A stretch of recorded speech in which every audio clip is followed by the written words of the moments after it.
welcome to Mimamsa Perspectives. Mimamsa and Indic Inquiry is a portal which attempts to provide a Bharatiya alternative to understand India in an authentic Indian way through various research articles, special features, and also interviews. United Nations General Assembly approved 21st of June as an International Yoga Day, and it is a matter of immense pride for all Indians that this ancient Indian heritage of yoga is now accepted internationally.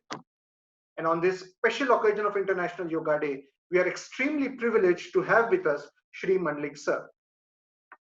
An electrical engineer by training, Shri Vishwas Mandlik started the Yoga Vidya Dham in Nashik in 1978.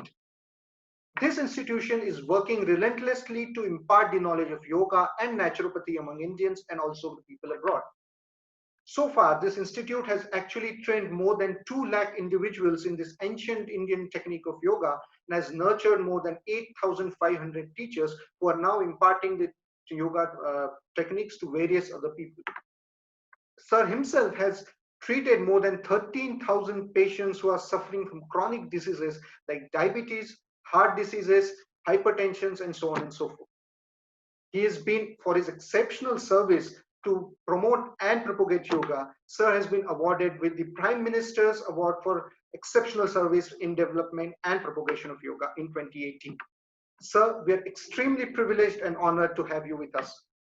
To begin with, sir, I was reading about you and I found that you are an electrical engineer from the prestigious COEP college in Pune. And after that, you were also working in your own firm. But then how this shift? What were your motivations to shift from an extremely technical aspect of engineering to this ancient heritage of yoga? Hari Om, welcome to all. Welcome your question also. This is definitely something contraindicatory because by education I'm electrical engineer, by profession I'm industrialist. But that has been a past now. Presently I'm a yoga teacher, yoga. And I have completed my PhD also in yoga. So engineering was the base for my regular earning. I continued up to years of 50. When I passed 50 years of my years, I just changed it to yoga. But initially, I started practicing yoga when I was in the college, maybe about 17, 18 years old. Then I learned yoga. I started teaching yoga. I became a part and parcel of this organization in Pune particularly. And of course, then I shifted to Nasik and started all this yoga work, which you already explained. So there is no specific reason why I turned to yoga. I can say that just an interest.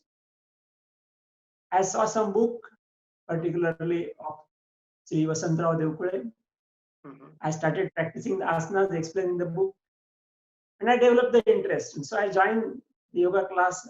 I learned it, then become a teacher, and it is automatically developed from that. There is no specific intention, no specific stimulation also. It was just an interest. But when I started teaching yoga, and people were practicing, and they were getting tremendous benefits of yoga, which I were not knowing at all. So I came to know that when I teach something, people are benefited more and more. So that feedback of my students become a sorry. That feedback from the students has become a stimulation for me to teach more and more. But when I'm teaching, it's okay, I can teach few people. But when I found that there's a lot of demand for teaching yoga and learning yoga, that was increasing like anything. And definitely, I alone was not enough to teach all of them. So I thought that I can develop the teacher. Right. So I started developing some advanced courses and a course for yoga teacher also. So I conducted first residential yoga teachers training course in 1983. 32 students were there. They have become yoga teacher from different cities in Maharashtra. and they started teaching in their own cities. So they started their own branches. Then the teacher training course also was conducted in different cities.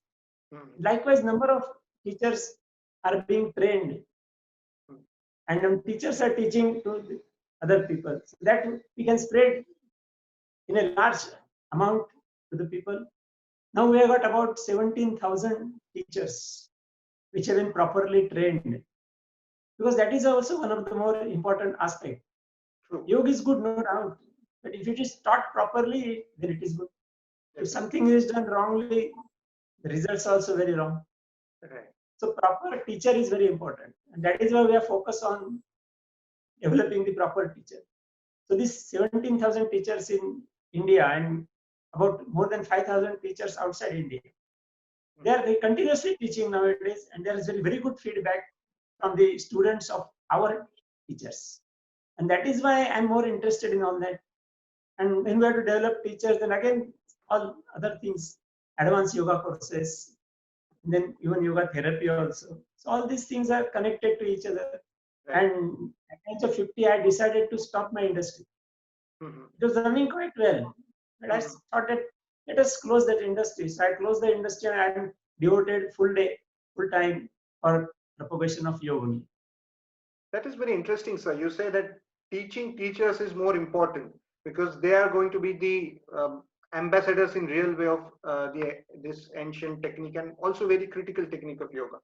But so tell us more about your experiences with this institute, because when I was reading about your institute, the phenomenal work your institute has done in teaching students as well as teaching teachers, and also the therapy, which is what we are more interested in nowadays, as to how yoga is actually applied to treat people, which the modern medicines at times has failed to treat people. So please share with us what were your experiences in that and how that helped you grow as an institute as well.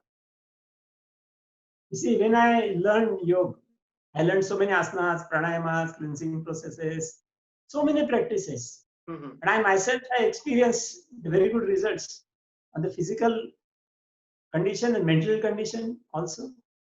So I thought, let us teach. But I cannot teach everything in the beginner. So I developed a beginner training course for students of all the ages, of course, for healthy students. So I taught the course. It was named as a Yoga Pravesh. It is a 1 hour, 30 days course. So students have completed the course and they liked it very much. I taught many courses like that. Then students told me, we want to learn something advanced. So definitely I had developed some advanced course, which is called Yoga Parichaya course. I started teaching that course also. Then still advanced course, there was a demand. So like that, the demand was there from the students, and I go on developing advanced courses. It is Yoga Pravesh, Yoga Parichaya, Yoga Prabodh, Yoga Praveen, Yoga Pandit, and Yoga Ratna. These courses are developed because of the demands from the students. Now again, there is another side, that teachers for those courses. So when the courses are different, the teachers are also different. The teachers must be on advanced levels. So our first teacher training course, the student who passed that courses, he is eligible to teach Yoga Pravesh. We call him Yoga Shiksha. But then we need to teach Yoga Parichaya course. So I developed the advanced teacher training course. They can teach Yoga Parichaya course. Again, there is more demand to teach Yoga Prabodh course. Then we developed the advanced teacher training course, which is Yoga Pradhyapak. So that Yoga Pradhyapak can teach Yoga Prabodh course. Like that, we have got courses Pravesh Parichaya, Prabodh, Praveen, Pandit, Ratna for individual learning of yoga. Right. But at the same time, Shikshak, Adhyapak and Pradhyapak, these are the courses for teacher training courses in advanced levels. So they can teach advanced courses. So we have got teachers not only on the primary level, but the higher level and highest level also. And they are also in different cities. So advanced courses also being taught in different cities. And that is why the interest of the people, it has been increased to learn more and more in the yoga. So these are the parallel things, individual learning courses, teacher training courses. And because I finalized the levels of the courses, Mhm. That is very easy and suitable for any person to learn step by step, just like a staircase. Anybody can climb up. That is how we have developed this particular technique of teaching and teacher training. Right, right. So, and it's important that there is this, that one actually steps up each ladder to understand yoga and then actually scales up. In the general understanding, however, for someone like me who is just entering into this entire gamut of yoga, a lot of people have this misconception that yoga means pranayam and asanas only. However, in true sense, yoga is far more encompassing term and a technique. Can you explain what all comes under this yoga and what all should we have mind when we prepare ourselves to understand yoga? See, the person wants to learn yoga. The person is not acquainted with all yoga practices. He just say, he might have thought or heard or something like this. So I want to learn yoga. Mhm. Then we have to decide what to teach, because there are so many things in yoga, and everything cannot be taught to every person, Right. because every individual is different. Maybe physically, year-wise, or mental condition. So we have to select according to that, and that is why we have developed different courses. But first, we have developed some more courses also, which I not explain. Mhm. These are common for anybody. We Mhm. call it Yoga Sanjeevan. That is only 10 hours course. Mhm. But any person of any age, and maybe they are patient also, excluding the serious patients, Mhm. they can do this course. Okay. And we start this course for every patient also. And Mhm. of course, after that, we can change and modify the practices depending on the disease. Right. But like this, we have developed the very simple courses also. I developed one course which is called Yoga Bindu. It is only 1 hour course. So there are occasions that people come and I go somewhere, only 1 hour is available. They say teach something of yoga in 1 hour. Mhm. So I can teach that course also, and people are getting more advantages, more benefits of that course also. Right. So it starts from 1 hour course, we can say, Mhm. and it goes up to course made for 3 years, 4 years also. Right. So yoga is a very wide science. Right. The meaning of yoga is to join Atman and Paramatman. Mhm. This is the main aim of every yoga. There are different yogas, maybe Karma Yoga, Bhakti Yoga, Raja Yoga, Hatha Yoga, Patanjali Yoga, number of yogas are there. Mhm. But for every yoga, the aim is joining the Atman with Paramatman. Mhm. But of course, that is the ultimate aim of yoga. Mhm. But for joining that, different practices are explained in different traditions of yoga. We, our organization, particularly follows the tradition of Rishi Patanjali. Mhm. He has written one book. Book means it's very small booklet, but contains tremendous knowledge of yoga. Mhm. That he has written in maybe 500 BC, 2500 years back. And that is supposed to be the basic book on yoga. So we follow that book, whatever he has given the guidelines. Mhm. Secondly, we follow the Hatha Yoga principles. Mhm. The Pradipika, Ghiranda Samhita, Shiva Samhita, some textbooks are there. Right. They are all from Hatha Yoga. So Hatha Yoga gives in details asanas, pranayamas, practices. So these two traditions we are following, Patanjali Yoga and Hatha Yoga. Right. We rarely go beyond all that. Of course, in very advanced courses, we go beyond all these things also. But we'll talk about the primary level for a common person. Right. Now, this includes, of course, as you know, asanas. Different asanas are there. Different positions, sitting position, supine position, prone position, standing position. And these asanas give the different movements. Mhm. So total body is made flexible with this practice. And of course, further, these asanas develop the internal systems of our body also in a Right. correct level. Plus, there are pranayamas, that is breath, control of breath. There are different types of pranayamas are explained in yogic traditions. Patanjali also explains some pranayamas. Hatha Yoga also explains some pranayamas. And definitely they gives much better result than asanas. Mhm.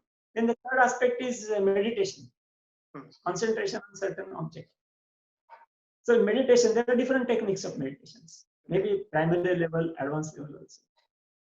Then there is one special practice which is called cleansing practices, Shuddhi Kriya. Mhm. It is cleaning the inside of the body. Hmm. Cleaning the body externally, everybody knows. But how to clean the body inside? How to clean the stomach? How to clean the intestine? Hmm. How to clean the lungs? How to clean the nasal passage? Hmm. So cleaning all these internal organs of our body. Right. These cleansing practices are recommended in Hatha Yoga. And they give very good results, rather immediate results. Suppose a person has got some acidity problems, a lot of acid is accumulated in the stomach. He's feeling some results of that acidity, Hmm. hot and all that, and nausea and vomiting and all. So for that, yoga has provided a woman dhoti. Right. Has to drink saline water, you warm water with some salt, and vomit. Immediate result is there. I had to take antacid and all that. Right. So nothing is required. So likewise, this cleansing process has got the immediate results. These are also explained in detail in Hatha Yoga, and we are learned through our traditions also. So we can teach this, and definitely people are getting so much of advantage of all these things, immediate results. Yes, sir. Then there is one special practice which is called chanting of Om, Hmm. specifically mentioned by Patanjali. Hmm. That is Ishwar Pranidhan. Hmm. So Om represents Ishwar, God. Hmm. And when you chant Om, you can go nearer and nearer to the God. Hmm. Like that, the concept is there.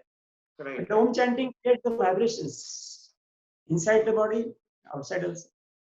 Right. So these vibrations play a very important role in functioning of the different organs.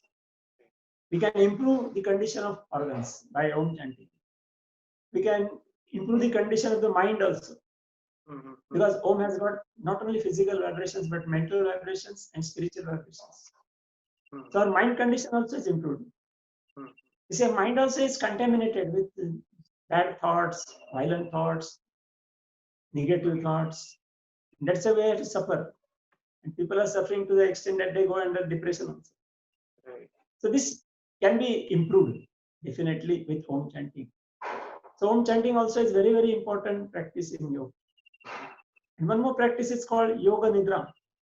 Hmm. This is a specialized technique which is developed by my guru in yoga, Brahma Satyananda Saraswati.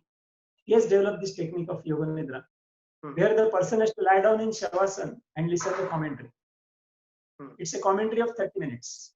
It is just specifically designed. There are Okay. different purposes. But this Yoga Nidra can modify our subconscious mind. Hmm. And for this, there is no practice available in the world. Yoga Nidra is the only practice which is very convenient, very simple, and very effective. So we can solve many of the mental problems of many people by using Yoga Nidra. But for that, we have to design a particular commentary. Okay.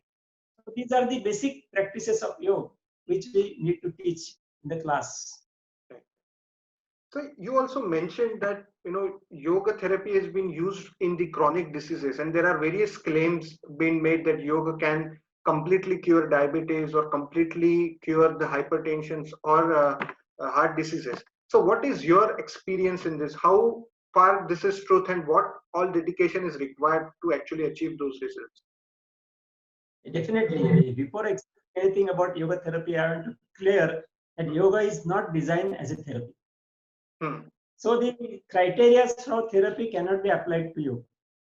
But these yogic practices, which I explained to you, these are useful for improving the patient, for curing the disease.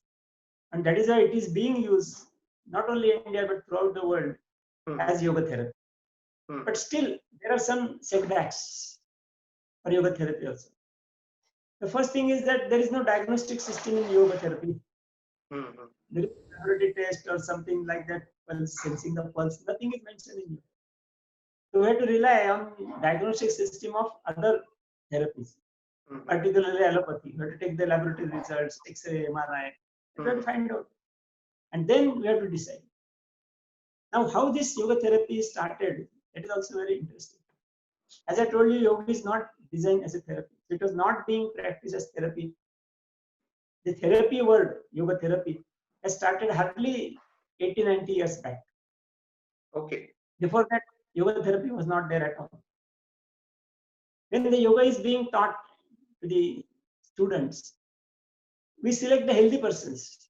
Even when we have started teaching, we started teaching from 1960. So we're accepting only healthy people. If some disease is there, we don't accept them in the yoga class. Mhm. So there was no yoga therapy at all. So we're not treating them also. But what happens? Some people, they're patients. They wanted to learn yoga. They came to us and they told that we have got such and such problem. So we don't accept them in the yoga class. Mhm. So same people, they join our class without explaining their disease. So we have to accept. And when we taught them yogic practices, we found that they are improved. Okay. So this gives some clue that yogic practices can improve the disease. So in 1985, and after 25 years, 1985 we started yoga therapy center officially. So I declared that patients can come. So if patients were coming there, we're checking them, maybe some reports and all that, finding out what is the problem, then selecting the asanas, pranayamas, cleansing process, whatever is suitable for them. Just the doctor prepares the prescription of different tablets and medicines. We have to prepare the prescription for a particular person. That this is the problem and this is the solution. So some specific package is prepared for the particular person, and then we start teaching. Then we get feedback because it is not instantaneous results. It takes some time. So we get the feedback, and the feedback we again modify our package and all that. And likewise, we treat the patients. We have got a therapy hospital in Nasik Road. Right. We have got a hospital. It's a yoga and naturopathy yoga hospital. 30-bed hospital is there. So we admit the patients. Our course is for 10 days. And people are admitted, they are kept all together, but they are treated separately. They are living together. Right. The course starts from 1st to 10th of every month, 11 to 20, 21 to 30, like that. But treatment is individual. Everybody's form is prepared, everybody's prescription is prepared, and accordingly he is treated. So everybody is treated different asanas, different pranayama, different cleansing processes, and different naturopathic practices also. So our expectation, within 10 days, patient improves more than 60%. Okay. Then we give him a writing process that these are the things you can do at home. Because all these things can be done at home also. Right. And if the patient follows that, he gets 100% relief.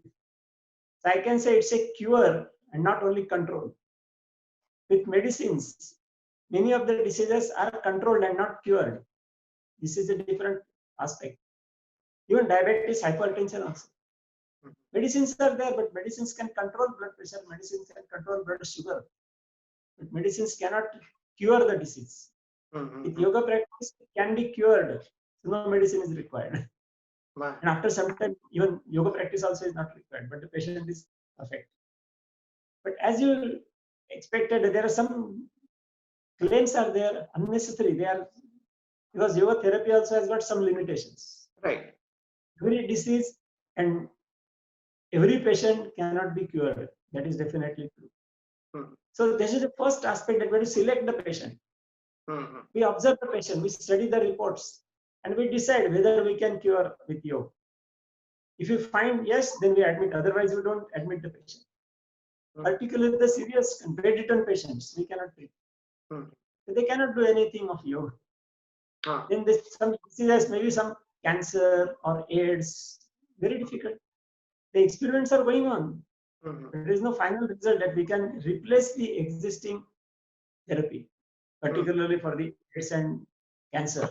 The existing therapy is there, the patients are treated to some extent. We don't say that with the yoga we can replace all those things. So likewise, even arthritis we can cure definitely 100%. But arthritis at a level 1 or 2, third level we cannot cure. Likewise, it is there for many of the diseases. Slip disc, we can avoid this surgery also. When it is recommended by the authorities, we can avoid the surgery by practicing yoga.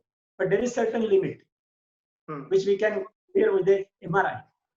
Right. By observing MRI, we can say this can be cured, this cannot be cured. So if we find that such patient is there which cannot be cured, then we don't admit, we recommend it for the other therapies. Right. So limitations definitely are there. basically, firstly we have to select properly, study properly, prepare the prescription properly, and then teach properly. Then it will improve. Right. So that is how we have to follow the limitations. We cannot say the 100% success for every case. Right. Yes, this is interesting because it is important to have a very filtered and measured approach even when you make claims.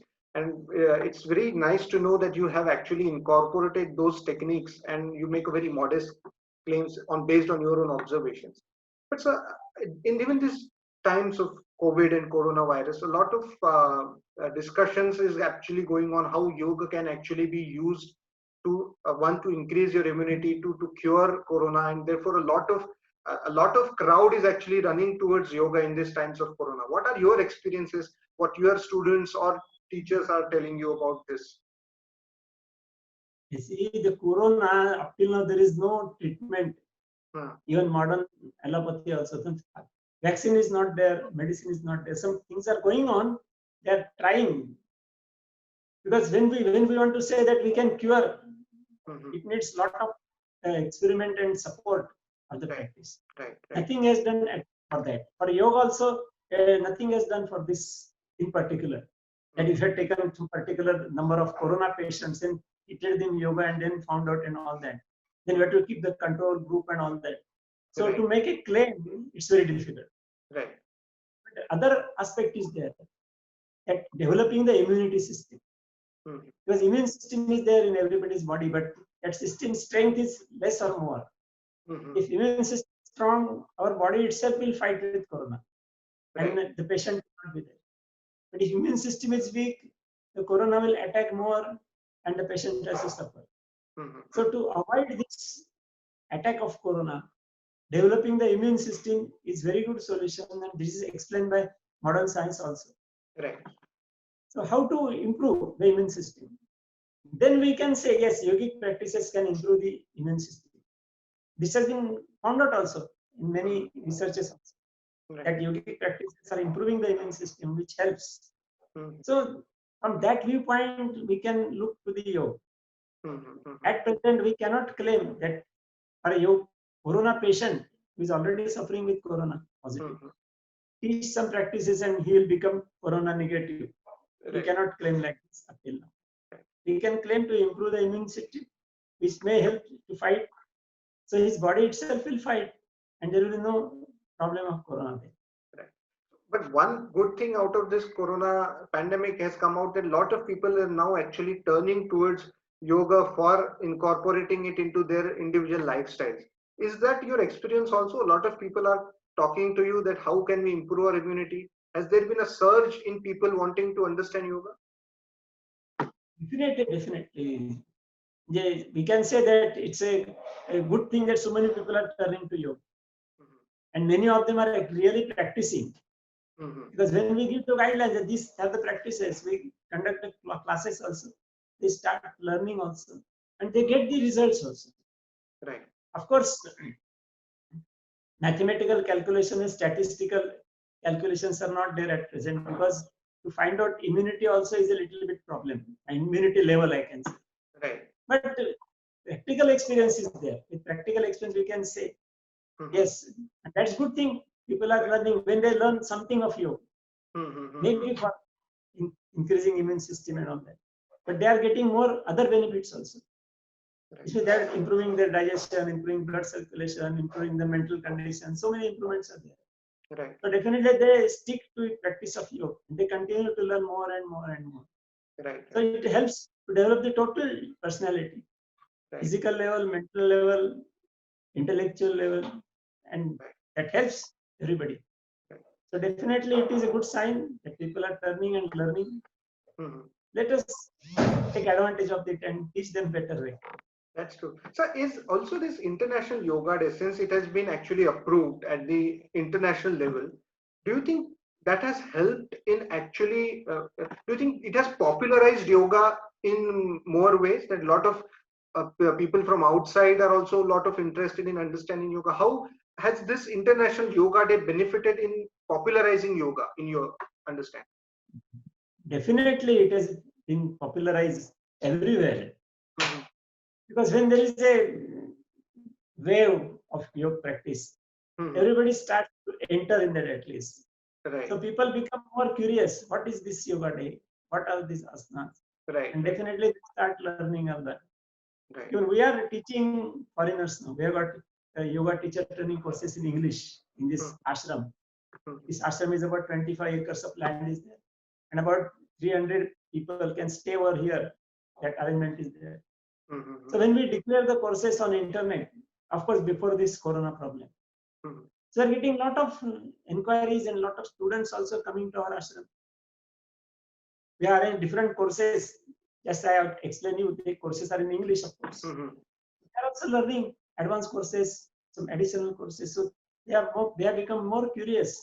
Mhm. And what I have observed that the foreigners, when they come to our ashram, they are very sincere, very curious to learn.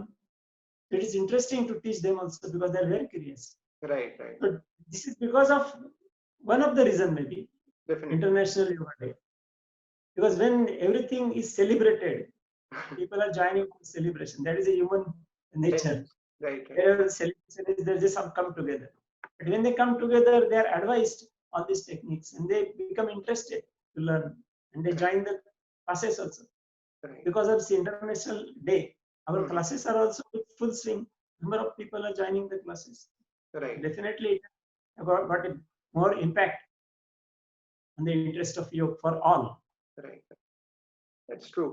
So before we actually leave for the day, how do you think that, when we say that yoga should be inculcated as a lifestyle, so what does it actually mean? That how should one look at yoga as a lifestyle? Just your thoughts on that. Perfectly right. Yoga doesn't only mean asana and pranayama. Asana and pranayama or even meditation is some part of yoga. But Patanjali, if you refer to the Patanjali's yoga, he has given the plan of Ashtanga Yoga. I can say the action plan for you, Ashtanga Yoga. Mhm. It starts from Yama, Niyam, Asana, Pranayam, Pratyahara, Dharana, Dhyana, and Samadhi. Mhm. Yama, Niyam, I have not talked about that, but we are included in our course. So Yama is, Patanjali has given some guidelines how to behave in society. We interact with others. And Niyam is, of course, self-discipline. Mhm. So these two are things also very important Mhm. for the development of the personality. Right. Asana, pranayam, meditation, this is good for health. Is okay, no doubt. But Yamaniyam is social health, we can say. Right. Because social health also is important. Whatever we are observing nowadays in the society, everything is disturbed. And when society is disturbed, the individual person is disturbed. So we want to improve social discipline, social health, we can say. Mhm. So these Yamaniyamas are meant for that. So we teach all these things in Mhm. our yoga class. Mhm. And people also finding that if they try to follow this Yamaniyam, Uh-huh. this Yama means Ahimsa, Satya, Aste, Brahmacharya, Parigraha. Right. And Niyam is Shaucha, Santosh, Tapaswadhyaya, Ishvara. That means Patanjali has given the guidelines how to behave with others throughout the day, full day. Right. So likewise, it can be explained in much more detail also. But likewise, yoga has got an impact on the total behavior of a person Correct. throughout the day and night. How to behave in the society, how to behave with yourself, and that develops individual also and the society also. So we have to see that our total life is also according to that. Right. I have not talked about, but I talked about Om. Mhm. Om is mantra. So mantra yoga also is one of the important aspects. It Right. is also yoga. So mantras are there. So chanting of mantras, they are having the effect not only on physical body but mental condition, spiritual conditions. Mhm. And that yoga has explained many things. We Mhm. have not discussed all of them because of the Right. time Right. constraint. Right. But all these things one should implement in our day-to-day life. Definitely. That means we have to work regularly. We don't have to spare additional time. But when we are working, our mental attitude toward the work must be like that. One of the important point is karma yoga, which has been explained by in Bhagavad Gita. Mhm. If you do all karmas with the sense of that karma yoga, a lot of things will improve in our life. Mhm. So total yoga aspect, if you implement throughout the day and night, full daily routine in our daily work, Mhm. then definitely our mental peace will be there. Definitely. Mental development will be there. Because everybody needs mental peace, and which is disturbed, strain, that is also tension, stress. This yogic lifestyle will reduce the tension and stress of the life. This will improve the mental condition. Mhm. So everything will be improved, and not only for individual but of the society also. So definitely implementing these techniques in our lifestyle. That is why even modern science, medical science also recommends yogic lifestyle is very good for maintaining the health also. You make a very important point that yoga is important not just for individual health but also societal health as well. And I think this is the secret of Indian culture, that it always thought not just about the individual but also everyone as a whole. So thank you very much. You began by saying that there was no one specific inspiration for you to turn to yoga, but I can say that you have been inspiration to a lot of people to turn to yoga, and I really would like to thank you once again for joining us and taking out time for this small interaction. Uh, Thank you everyone for joining us today for this brief interaction. Please, in the comment section, you will have link of the Institute of Yoga Kendra of the which sir is originator of. Please visit their website. Please visit the wonderful work which the institute is doing. Please also visit our website. The link is again in the comment section. Subscribe to our channel and stay tuned for more updates. Thank you, sir. Namaste.